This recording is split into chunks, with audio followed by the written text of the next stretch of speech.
কলকাতার ভিক্টোরিয়া মেমোরিয়ালের সাথে এই বাড়ির একটা মিল আছে।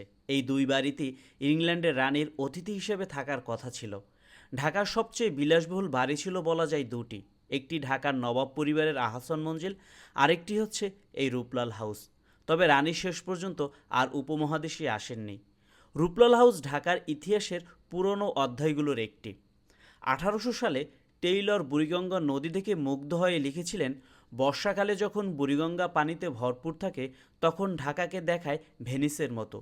সেই সময় ঢাকার দুই বিখ্যাত ব্যবসায়ী ছিলেন রূপলাল দাস ও রঘুনাথ দাস। ঢাকার বণিক সমাজে বেশ নামডাক হয়েছিল দুজনারই। 1835 সালের দিকে তারা সিদ্ধান্ত নেন নিজেদের সামাজিক মর্যাদার সাথে মানানসই একটা বাড়ি কেনা দরকার তাদের। তারা বেছে নিয়েছিলেন সে সময় ঢাকার সবচাইতে বড় বাড়িগুলোর একটিকে।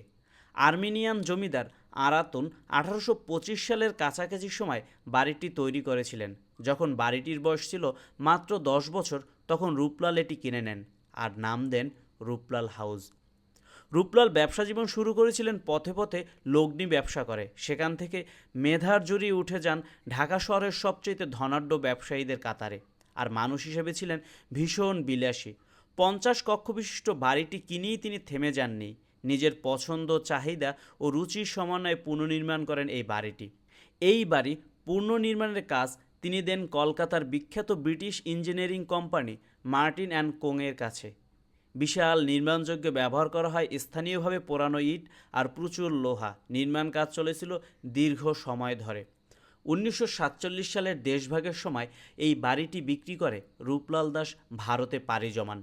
দেশভাগের আর 10টি বিয়োগান্তক সম্পর্কের মতো শেষ হয়ে গেল দাস পরিবারের সাথে অভিজাত ঢাকার স্মৃতি। বাড়ির মালিকানা নিয়ে দলাদলি শুরু তখন থেকেই। তবে 1958 সালে মোহাম্মদ সিদ্দিক জামাল রূপলাল হাউস কিনে নেন, নাম দেন জামাল হাউস। পুরান ঢাকার ঐতিহ্যবাহী বাড়িটির শরীরে এখনও এই নামটিই রয়েছে।